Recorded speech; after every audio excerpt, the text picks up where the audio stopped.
Om Swastiastu. Assalamualaikum warahmatullahi wabarakatuh. Salam sejahtera bagi kita semua. Namo Buddhaya. Salam harmoni.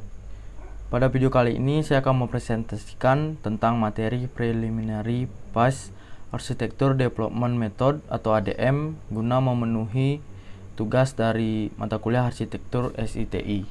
Sebelumnya perkenalkan, nama saya Imadi Wirapaja Prayoga dengan NIM 20150910001 dari kelas 4A.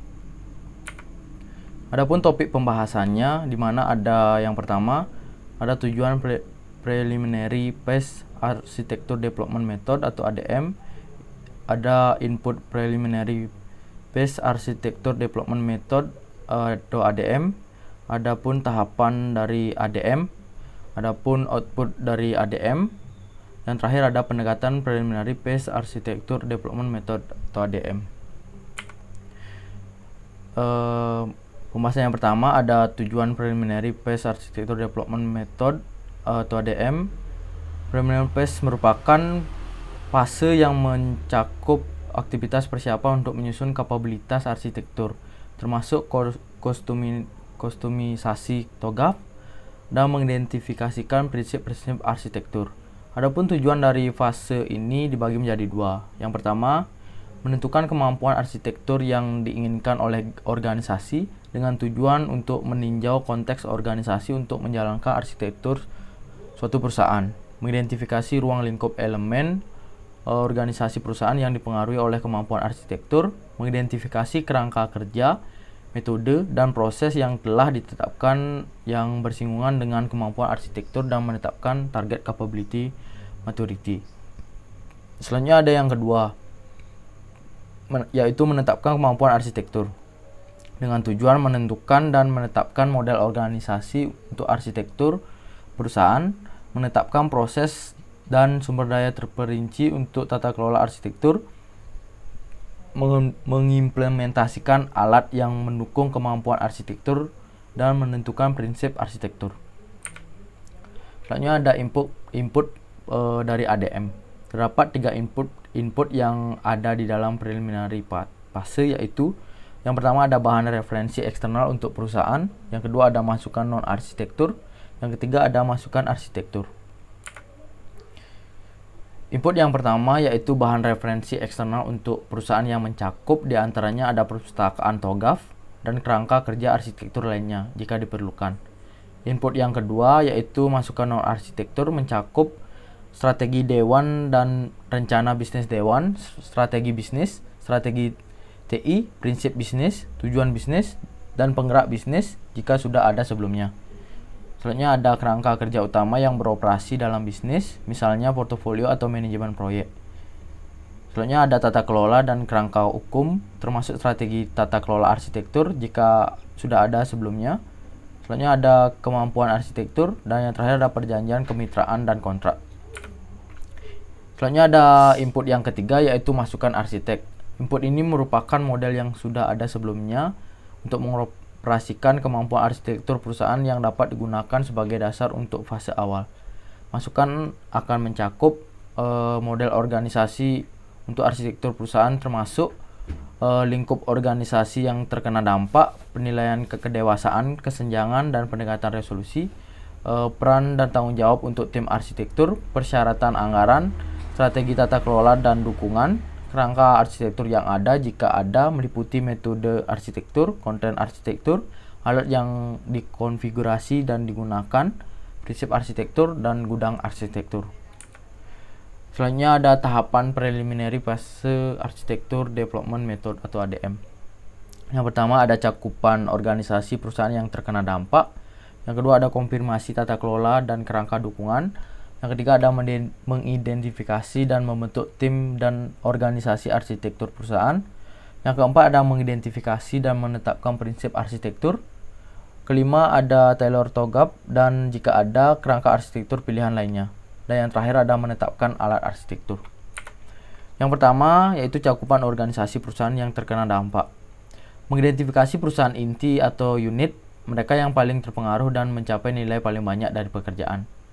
Selanjutnya ada mengidentifikasi perusahaan lunak atau unit, mereka yang akan melihat perubahan pada kemampuan mereka dan bekerja dengan unit inti, tetapi sebaliknya tidak terpengaruh secara langsung. Selanjutnya ada mengidentifikasi perusahaan yang diperluas atau unit-unit di luar perusahaan yang dicakup yang akan terpengaruh dalam arsitektur perusahaan mereka sendiri. Selanjutnya mengidentifikasi masyarakat yang terlibat atau perusahaan, yaitu pemangku kepentingan yang akan terpengaruh dan yang berada dalam kelompok masyarakat. Yang terakhir ada mengidentifikasi tata kelola yang terlibat, termasuk kerangka hukum dan geografi atau perusahaan. Yang kedua ada konfirmasi tata kelola dan kerangka dukungan. Kerangka arsitektur akan membentuk batu kunci untuk cita rasa dari organisasi tata kelola arsitektur dan pedoman yang perlu dikembangkan. Bagian dari output utama dari fase ini adalah kerangka kerja untuk tata kelola arsitektur. Untuk mengelola perubahan organisasi yang diperlukan untuk mengadopsi kerangka arsitektur baru, model tata kelola dan dukungan perusahaan saat ini perlu dinilai untuk memahami bentuk dan isinya secara keseluruhan. Selain itu, sponsor dan pemangku kepentingan untuk arsitektur perlu dikonsultasikan tentang dampak potensial yang dapat terjadi. Yang ketiga ada mengidentifikasikan dan membentuk tim dan organisasi arsitektur perusahaan, di mana menentukan kemampuan perusahaan dari bisnis yang ada, melakukan penilaian kematangan arsitektur perusahaan atau perubahan bisnis jika diperlukan. Ada juga mengidentifikasi kesenjangan di area kerja yang ada, mengalokasikan peran dan tanggung jawab utama untuk manajemen dan tata kelola kemampuan arsitektur perusahaan, menentukan permintaan untuk perubahan pada program dan proyek bisnis yang ada, seperti menginformasikan pekerjaan arsitektur perusahaan dan arsitektur TI yang ada tentang persyaratan pemangku kepentingan, meminta penilaian dampak pada rencana dan pekerjaan mereka. Ada juga identifikasi area minat umum dan tentukan kendala pada pekerjaan arsitektur perusahaan, tinjau dan setujui dengan sponsor dan dewan juga. Yang terakhir ada menilai kebutuhan anggaran. Yang keempat ada mengidentifikasi dan menetapkan prinsip arsitektur. Prinsip arsitektur didasarkan pada prinsip-prinsip bisnis dan sangat penting dalam menetapkan dasar untuk tata kelola arsitektur. Setelah konteks organisasi dipahami, tentukan seperangkat prinsip arsitektur yang sesuai untuk perusahaan.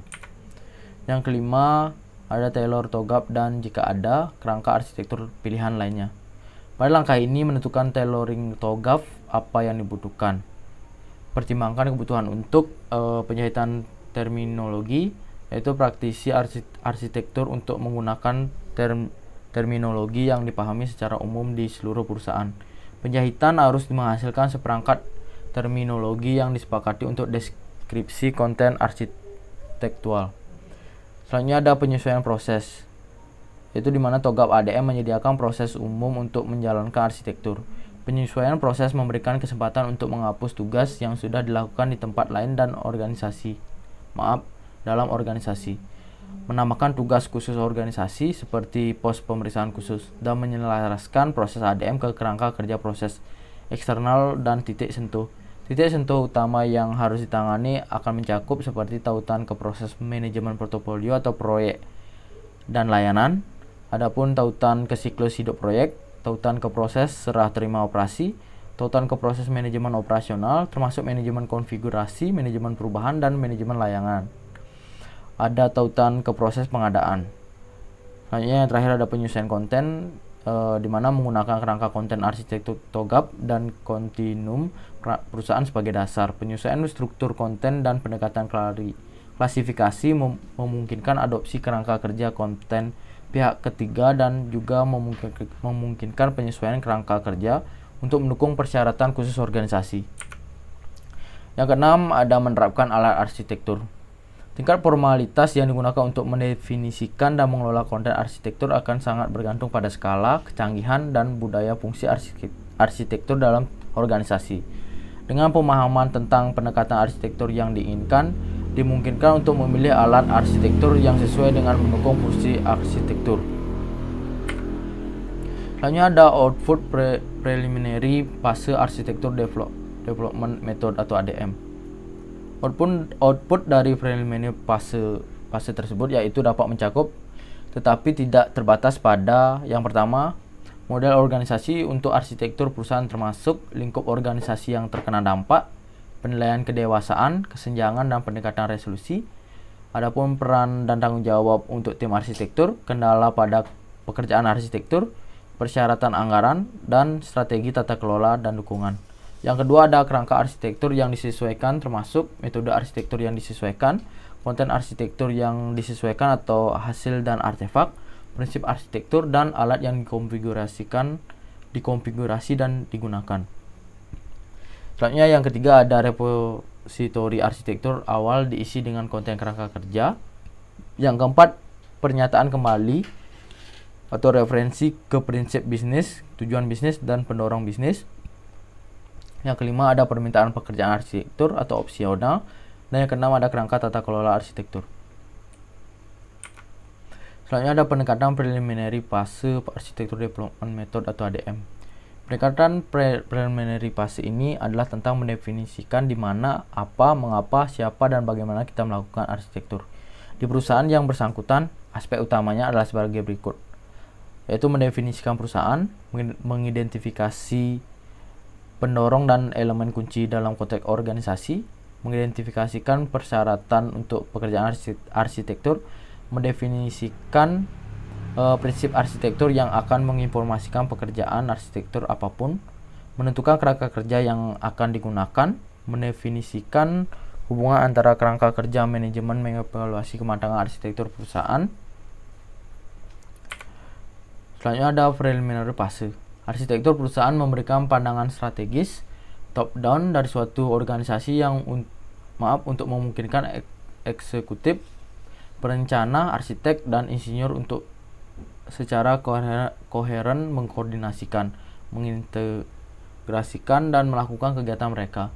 Kerangka kerja arsitektur perusahaan menyediakan konteks strategi bagi tim ini untuk beroperasi di dalamnya. Oleh karena itu, mengembangkan arsitektur perusahaan bukanlah kegiatan tunggal dan arsitek perusahaan perlu mengenali interoperabilitas antara kerangka kerja mereka dan bisnis lainnya. Berikut adalah referensi yang saya gunakan dalam pembuatan materi. Sekian materi yang sudah saya sampaikan. Apabila ada kesalahan kata, saya minta maaf. Saya tutup dengan Param Santi. Om Santi Santi Santi Om. Wassalamualaikum warahmatullahi wabarakatuh. Salam sejahtera bagi kita semua. Namo Buddhaya. Salam harmoni.